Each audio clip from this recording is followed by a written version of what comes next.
She was always out and about, shaking hands, smiling. She would always talk to children, and she was seen as a sort of mother figure, I suppose, for the United Kingdom. So there's definitely a feeling that this is the end of an era, the start of a new one, and there will be undoubtedly an outpouring of grief. Tributes have been pouring in from around the globe once the news broke that the Queen of England had died. Queen Elizabeth II, 96 years old. And this is what it looked like when the announcement was made. Rainbows over Buckingham Palace. Born Elizabeth Alexandra Mary. On the throne, 70 years, 7 months, and 1 day. The longest reigning British monarch in history. And she worked nearly every day of it, including just this week when she was photographed greeting the new Prime Minister. Upon the death of her father, King George VI, Elizabeth, as first in line of succession, became Queen of the United Kingdom. She was crowned on June 2nd, 1953, at the age of 27. On her 21st birthday, still a princess, Elizabeth said in a speech that I declare before you all that my whole life, whether it be long or short, shall be devoted to your service. Her reign has proved true to her word. She had little to no expectation of becoming queen, but when King Edward VIII abdicated to marry American socialite Wallis Simpson, Elizabeth became first in line to the throne. Her epic coronation was the first to be broadcast on live television. It drew 27 million viewers in the UK alone. In 1965, she became the first British royal to visit Germany since 1913. She broke with centuries of tradition when, in a 1970 tour of Australia and New Zealand, she did her first walkabout, casually strolling through the throngs of admirers and greeting them in person.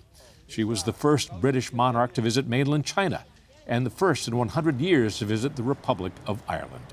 As Queen, Elizabeth traveled extensively, including to 14 Commonwealth countries that she is figurehead ruler of. She has, throughout her life, become known for her sense of duty and is a loved and respected figure around the globe. She stands as the only female royal to enter the armed forces. She served in World War II, and she is said to have prayed every night of her reign. She wrote, "To what greater inspiration and counsel can we turn than to the imperishable truth to be found in this treasure house, the Bible? For me, the teachings of Christ and my own personal accountability before God provide a framework in which I try to lead my life. I, like so many of you, have drawn great comfort in difficult times from Christ's words and example." Joining us now from outside Buckingham Palace, reporter Laura Makin-Isherwood. Laura, I know we saw earlier this afternoon, while the sun was still up, a rainbow shining over Buckingham Palace, but now night has fallen, and I understand it's raining. Describe the general scene near Buckingham Palace where you are. Well, as you said, night has fallen, but that isn't stopping people coming here, coming to Buckingham Palace to basically pay their respects to Her Majesty the Queen, Queen Elizabeth II, and also to see with their own eyes that announcement that she has passed away. Of course, we heard earlier today that she was being observed by her doctors, that there was a concern for her health. Then we saw the family, the royal family, gathering and basically scrambling to get up to Scotland, to Balmoral Castle, where Her Majesty the Queen was at that time. She'd been spending the summer there, and she even asked for the new Prime Minister, Liz Truss, to head to Scotland to meet her when she was announced as the new Prime Minister here. We saw the last photograph of Her Majesty the Queen just on Tuesday at that ceremony, where she was taking part in what's known as the kissing of the hands, which is basically allowing the new Prime Minister to form their new government. She was standing upright, she had a stick, but she was smiling, and she didn't seem particularly frail, particularly unwell at that time. However, clearly something happened in the last 48 hours that have led doctors to be so concerned, and then ultimately for her to pass away.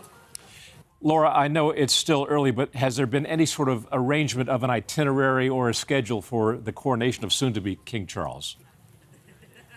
Well, at the moment, everything is focused on the 10 days that now follow that announcement that Queen Elizabeth II has died.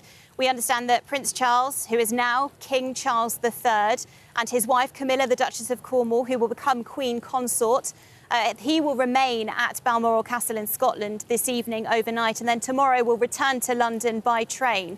There will then be some sort of ceremony at St James's Palace, just around the corner from here, where he will be formally appointed, essentially, the King of the United Kingdom and the head of the Commonwealth. So there are a lot of formalities to go through there first. There will then be, of course, those 10 days that lead up to the funeral of Queen Elizabeth II that's going to take place at Westminster Abbey. There will be 2 minutes of silence at midday, and there will be dignitaries coming from around the world to attend that, to pay their respects to Queen Elizabeth II. Of course, we've heard a number of tributes paid from leaders, prime ministers, presidents from around the globe already, and it's really likely that those tributes will continue to flood in, not just from those well-known dignitaries, but also from the public that are flooding here tonight to basically offer their respects, pay those to Her Majesty the Queen.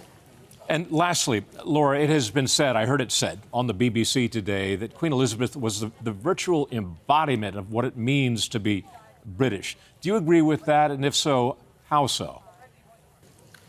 Well, she was our monarch for 70 years. She lived to the age of 96. And I suppose if they're saying that embodiment of being British, it's that stiff upper lip, sort of keep calm, keep things very quiet and private. And that was always how she operated. She was a very calm person to be around, and she had an extremely busy schedule, but she just got on with it, even working right up into her 90s, only over the last year really starting to step back and let other members of the royal family stand in for her at royal engagements and various procedural openings that happen in the United Kingdom. One of the most poignant, I think, of late was when she stood back from the state opening of Parliament and asked Prince Charles, as he was known then, to stand in and do that in her place.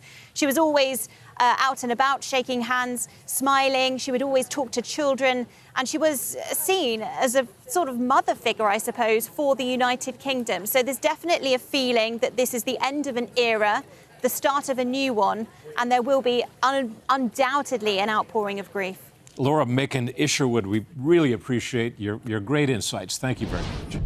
Hi, I'm Doug McKelway, and thank you for watching Centerpoint. We hope you enjoyed this video. Make sure you hit the subscribe button and tap the bell icon so you're notified every time a new video is posted. Leave a comment below and keep the conversation going by sharing this video with a friend who needs to see it. Thanks for watching. We'll see you back here tomorrow.